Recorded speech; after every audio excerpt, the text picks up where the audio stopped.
C'est l'heure de votre émission dédiée aux paris sportifs. Au programme aujourd'hui, le choc anglais entre Tottenham et Manchester United. Un combi coté à 2, un autre un peu plus fun coté à plus de 8.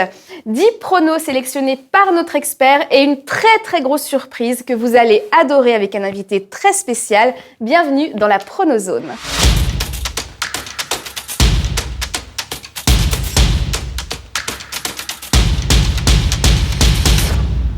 Salut les joueurs, on est content de vous retrouver pour la première émission de 2019.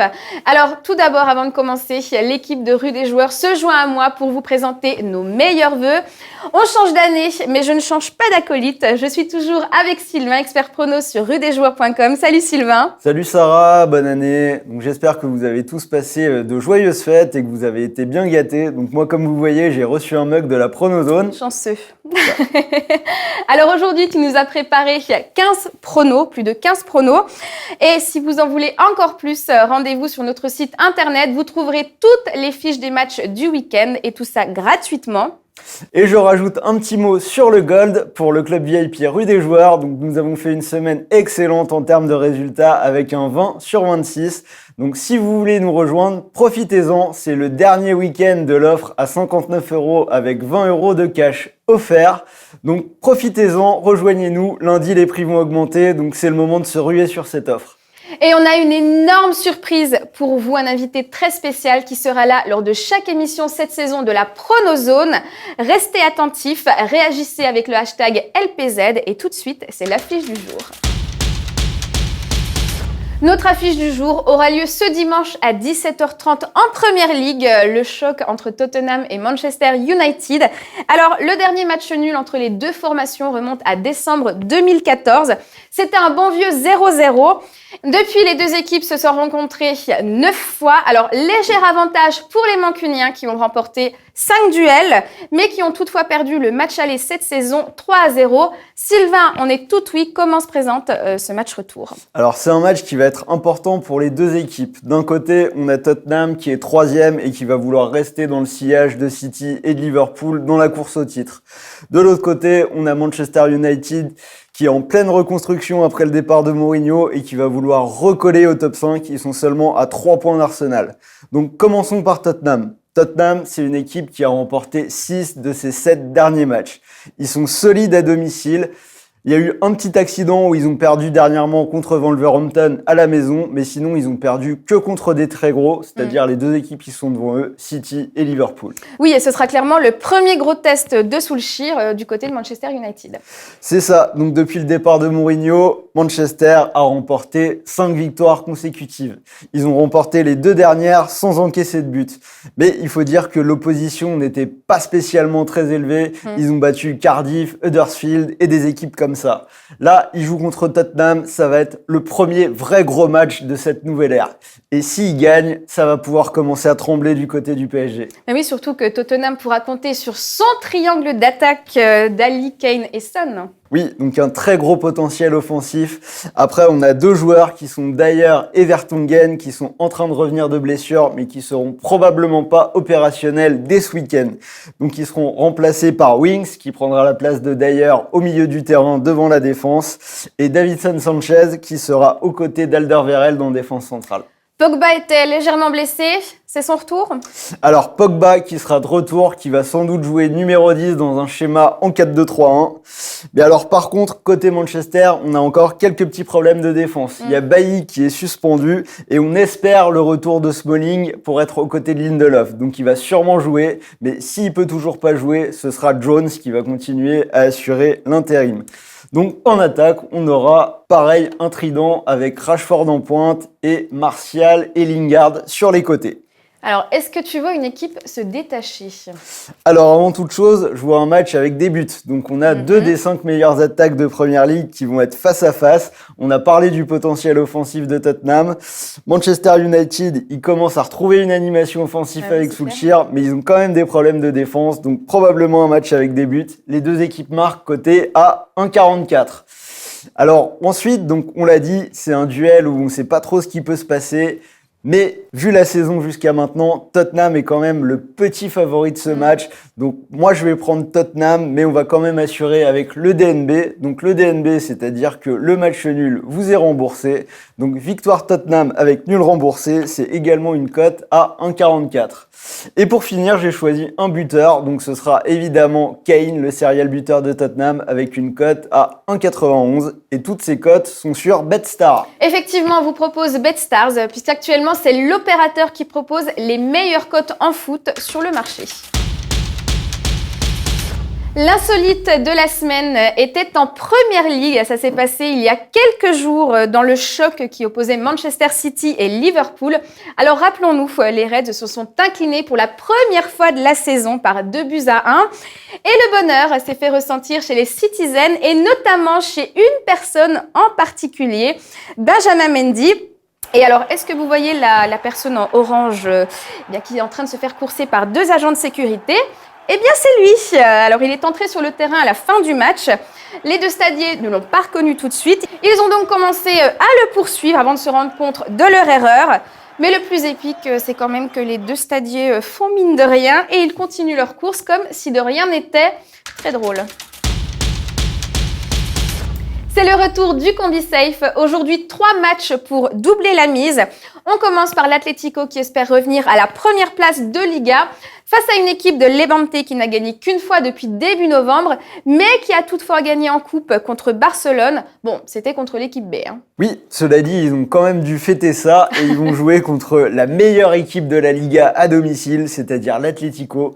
Donc, dans leur stade du Wanda Metropolitano, ils ont pris 23 points sur 27 possibles. Donc, à mon avis, pas photo, victoire de l'Atlético Madrid, tranquille. On poursuit en Coupe d'Italie avec une Juve qui est juste intraitable depuis le début de la saison. 17 victoires, 2 matchs nuls, 0 défaite. Et de l'autre côté, il y a Bologne. Alors Bologne qui n'a gagné qu'une fois lors des 13 derniers matchs. Bon, victoire de la vieille dame. Oui, victoire facile. La Juve a gagné les 4 dernières Coupes d'Italie. Donc on sait que c'est une compétition qu'ils prennent très au sérieux. Ils vont y aller pour gagner, donc pas de souci pour eux. On termine avec le Barça qui reçoit une équipe d'Eibar qui n'a gagné qu'une fois à l'extérieur depuis le début de la saison. Victoire de Barcelone ? Logiquement, donc comme on l'a dit, le Barça a perdu hier soir, mais ils avaient aligné les remplaçants en coupe, donc ils veulent sûrement préparer ce match avec sérieux. Donc une petite stat, sur les 9 matchs du Barça au Camp Nou, il y a 6 matchs qu'ils ont gagnés par au moins 2 buts d'écart. Donc contre cette équipe d'Eibar en difficulté à l'extérieur, ce sera la victoire du Barça par au moins 2 buts d'écart. On récapitule la victoire de l'Atlético, de la Juve et de Barcelone par au moins 2 buts d'écart et c'est coté à 2,33 sur BetStars. On vous l'a dit en début d'émission, cette année, on a une énorme nouveauté, un invité très spécial qui sera là lors de chaque émission. Il va nous livrer ses conseils, je n'en dis pas plus, on l'écoute. Salut Sarah, salut Sylvain, je vous retrouverai effectivement dans Pronozone tout au long de la saison pour vous donner mes pronostics, les pronostics BetStars, et j'ai décidé aujourd'hui de vous parler bien sûr du choc entre Marseille et Monaco. C'est le Peto Chico, ils ont tous très peur. Qui aura le plus peur sur ce match, Marseille ou Monaco ? Il y a une semaine, on pensait que Monaco abordait ce match dans les conditions les plus épouvantables. Finalement, la dernière semaine a un petit peu inversé la tendance avec l'élimination bien sûr de Marseille à Andrézieux, le fait que Monaco se qualifie en coupe au pluriel, Coupe de France et Coupe de la Ligue, et puis le fait que Monaco surtout fasse un petit peu de recrutement. Le fait de jouer à domicile dans ce type de rencontre, c'est plus un inconvénient qu'un avantage. La pression du Vélodrome va être énorme. Je pense que les Marseillais vont être terrorisés. On sait que le vestiaire ne vit pas très bien, qu'il y a des tensions entre joueurs, qu'il y a des tensions entre joueurs et entraîneurs, qu'il y a des tensions entre l'équipe et le public. Est-ce que les Olympiens vont réussir à surmonter tout ça ? Je n'en suis pas sûr. Bon, les Monégasques qui ne sont pas complètement relancés, mais il y a quelques arrivées, il y a des nouvelles recrues qui vont jouer pour certaines et qui vont faire du bien quand même. Pensez que Thierry Henry va peut-être sortir un petit truc tactique de sa botte, lui, dont c'est finalement le premier gros match au Vélodrome en tant qu'entraîneur. Donc vous l'aurez compris, je vais avoir du mal à pronostiquer une victoire de l'Olympique de Marseille. Je vais plutôt jouer un match nul, voire une victoire de Monaco. En tout cas, je pense que vous pouvez pronostiquer un match avec pas plus de 2 buts, J'imagine pas un match extrêmement ouvert avec des buts de partout, non, 0-0, 1-0, un partout grand max. Voilà la manière dont je vois ce match entre Marseille et Monaco, un match qui fait peur. Voilà Sarah et Sylvain, je vous laisse continuer votre émission. À très bientôt sur Pronozone avec BetStars. Merci Hervé, on te retrouve dimanche soir dans le CFC et bien sûr la semaine prochaine dans un nouveau numéro de la Pronozone pour tes précieux conseils. En attendant, si vous avez des questions à lui poser, écrivez-les dans les commentaires, il essayera d'y répondre. C'est l'heure du coup de folie, un combi fun coté à plus de 8 sur BetStars, 3 matchs au programme. Alors le premier pari, tu nous en as déjà parlé, c'est les deux équipes marquent dans le match de Tottenham face à Manchester United. On poursuit en Ligue 1 avec une affiche alors qui personnellement me faisait rêver il y a encore quelques temps. Bon, ça a bien changé, vous avez deviné, je parle de l'OM contre Monaco. Alors d'ailleurs, le petit tweet que vous voyez à l'écran m'a beaucoup fait sourire. Bon Sylvain, l'heure est grave. Quel pari est jouable selon toi ? Quel pari est jouable ? Alors donc, si vous suivez l'émission, vous savez déjà que j'ai une certaine tendresse pour l'OM. Oui. Mais ça m'empêche pas d'être un parieur objectif et la réalité du moment, c'est que c'est une équipe qui ne met plus un pied devant l'autre. À part Thauvin, il n'y a pas un joueur qui soit capable de marquer un but et vous avez entendu l'analyse d'Hervé. Oui. Le match va être terrible avec, il y a eu quelques événements cette semaine, donc il y a eu des tags à la commanderie demandant le départ de Garcia, les CRS ont dû intervenir. Bref, les Marseillais vont prendre une énorme bronca dès qu'ils vont rentrer sur le terrain et il y a de grandes chances qu'ils jouent ce match pour ne pas perdre. En cas de défaite, ça basculerait immédiatement dans la crise pour l'OM. Si on regarde Monaco, sur les 9 derniers matchs de Monaco, il y a 7 fois où le pari moins de 2,5 buts est passé. Donc je vais garder ce pari-là également. Ce sera moins de 2,5 buts entre l'OM et Monaco avec une cote de 2. Ouais, donc ça va dans le même sens qu'Hervé. Exactement. On reste en Ligue 1 et donc pas de vainqueur entre Nantes et Rennes. Alors, on a Nantes qui n'a pas perdu à la Beaujoire depuis 5 matchs et en phase 2, on a Rennes qui n'a pas perdu en déplacement depuis 5 matchs non plus. Si on ajoute à ça une petite question de suprématie régionale sur le nord-ouest de la France, je vois bien un beau match nul entre les deux avec une cote à 3,05. Donc un combi qui est coté à plus de 8 sur BetStars. Alors sachez que vous pouvez profiter d'un bonus pouvant atteindre 100 € avec 50 € en free bets dès votre premier pari. Aujourd'hui, c'est Cédric qui nous propose ses pronos en vidéo. Alors rappelez-vous, ces paris étaient passés dans une précédente émission avec les victoires du Barça et du Real. Il est de retour pour les matchs du week-end. On l'écoute. Bonjour Sarah, bonjour Sylvain, bonne année à vous. Je venais donner mon save pour ce week-end, donc pas de championnat allemand, pas de championnat italien, mais il y a la Coupe d'Italie avec la Sampdoria qui reçoit le Milan AC. Donc je mettrai un N pour moi, parce que la Sampdoria est pas trop mal à domicile. Bon, ça reste la coupe, mais le Milan est quand même sur 5 derniers matchs sans victoire. La Samp est sur ses 5 derniers matchs à 4 victoires à domicile. Donc pour moi, ça sera un N à 1,45. Après, je rajouterai Liverpool. Donc en coupe, ils ont laissé les cadres au repos. Et c'est coté à 1,28. Donc je dirais qu'après la défaite contre City, il va falloir repartir de l'avant. Et pour finir, une petite cote à 1,12, Barcelone, qui devrait gagner contre Retafe à la maison avec un Messi en pleine forme. Vous en pensez quoi ? On attend vos avis et vos réactions dans les commentaires. Et une deuxième nouveauté pour cette année. Aujourd'hui, Sylvain, tu nous as sélectionné 10 matchs, donc 10 pronos en 1N2. On commence par un nul entre West Ham et Arsenal. Oui, donc un match difficile pour les Gunners qui sont peu à l'aise à l'extérieur et qui ont beaucoup d'absents ou des joueurs qui reviennent de blessures, donc le nul. Deuxième match, Brighton, une équipe solide à domicile, mais je vois quand même Liverpool pour renouer avec la victoire après la déconvenue contre City. Troisième match, victoire d'Everton contre Bournemouth qui a perdu sur ses 5 derniers déplacements.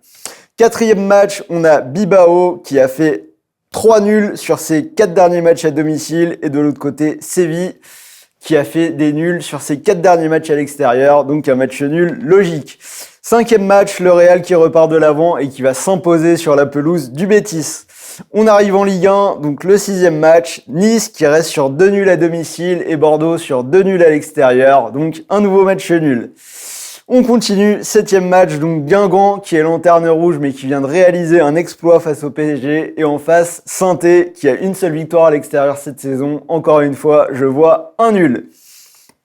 On continue, un nul entre Dijon qui est relégable et Montpellier qui baisse de pied en ce moment avec 2 défaites sur les 3 derniers déplacements. On enchaîne avec une victoire de Lille qui va aller s'imposer à Caen et on finit en 10e match avec la victoire de Chelsea à la maison contre Newcastle. N'hésitez pas à discuter des matchs dans les commentaires. On attend bien évidemment vos avis et vos pronos. Merci Sylvain pour tes précieux conseils et tes analyses. On se retrouve sur les réseaux sociaux, YouTube, Facebook, Snapchat et Instagram. Réagissez, commentez et surtout partagez l'émission. Rendez-vous vendredi pour un nouveau numéro de la Pronozone. Bon gain, ciao les joueurs.